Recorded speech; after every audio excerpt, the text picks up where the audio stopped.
So, in this section we're going to focus in on how you can manage your own state, how you can change what you're doing on the inside and on the outside so that you can function differently.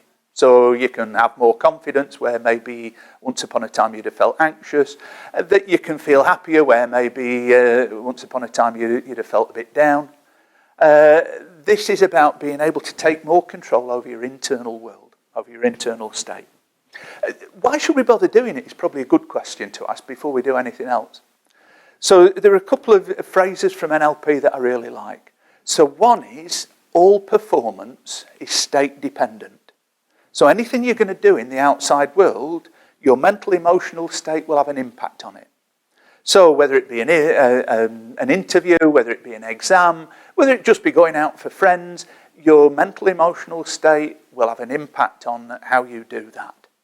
So being able to learn how to manage those internal processes, it means you can live a life in a different way in the outside world.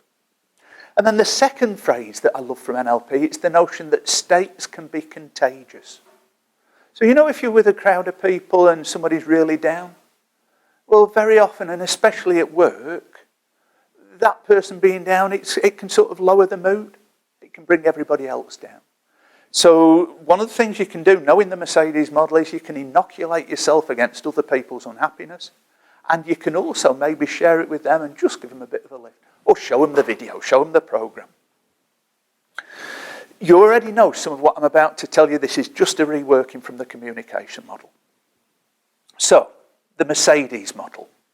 The notion is that our state at any moment in time can be understood in terms of three main factors. We have our internal thinking. So if you remember from the communication model, the internal thinking, what sort of pictures am I running in my head? So what sort of pictures am I remembering or imagining? What sort of sounds am I running in my head? So what sort of sounds, conversations might I be remembering or imagining? What sort of self-talk am I running? What am I saying to myself, that voice that chirrups away on the inside? So my internal thinking is what generates the internal feeling. And the internal feeling is stuff about my emotions, so whether I'm happy or sad, anxious or confident. That in turn is generated by body chemistry, so the release of hormones. So we've got adrenaline, noradrenaline, all sorts of other chemicals in our body. And sometimes we describe those things in terms of sensations, butterflies in the stomach, heavy weight in the chest. Okay. So it's our internal thinking and internal feeling that generate our external behaviour. And we've not talked about this yet. So by external behaviour, I mean things like your posture, your gestures, what's going on in your face, your gaze, the direction of that your eyes are going in. How are you breathing? So are you breathing light and slow, light and fast, or heavy and slow? What about your movements? So the notion in NLP is that mind and body are a system, that what goes on the inside, that my thinking affects my feeling affects my behaviour, and also that my behaviour affects my thinking. And my thinking affects my feeling, and my feeling affects my behaviour.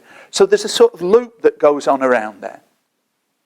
Now, if that's the case, if you want to track your state at a moment in time, you can stop and be curious about, well, I wonder what sort of pictures I might be running in my head. So perhaps I've got an interview, and I'm feeling anxious about an interview. So I can stop and be curious about what sort of pictures might I be running in my head about an interview. Maybe I'm remembering old interviews. Maybe I'm imagining this one going badly. What sort of sounds am I remembering or imagining? Perhaps I'm imagining somebody asking me really hard questions. Perhaps I'm remembering somebody giving me very critical feedback. What sort of self-talk am I giving myself? So what am I saying to myself on the inside? Maybe I'm saying, no, you're not going to get this. They won't want you. Why should they appoint you? So those pictures, sound, self-talk are going to lead to a set of feelings. Maybe I start feeling anxious about the interview. Maybe I feel quite pessimistic. That affects my body chemistry. I'll go into the interview with butterflies. And because of that, when it comes to the external behaviour, well, I'll probably go in looking quite anxious, so my posture won't be very confident. I might be hunched over. My gestures might be quite held back. I'll probably look worried. I maybe won't make eye contact with people. I might be breathing high and shallow. Maybe I'm not moving very confidently. So my thinking affects my feeling, affects my external behaviour, affects my thinking, affects my feeling. Once you start to become aware of how you're doing your state on the inside, and that's what we're looking for NLP, we're looking for how you're doing that thing on the inside and how's it coming out on the outside. Once you become aware of that, it starts to give you a chance to self-correct. But you can't self-correct until you know how you're doing it.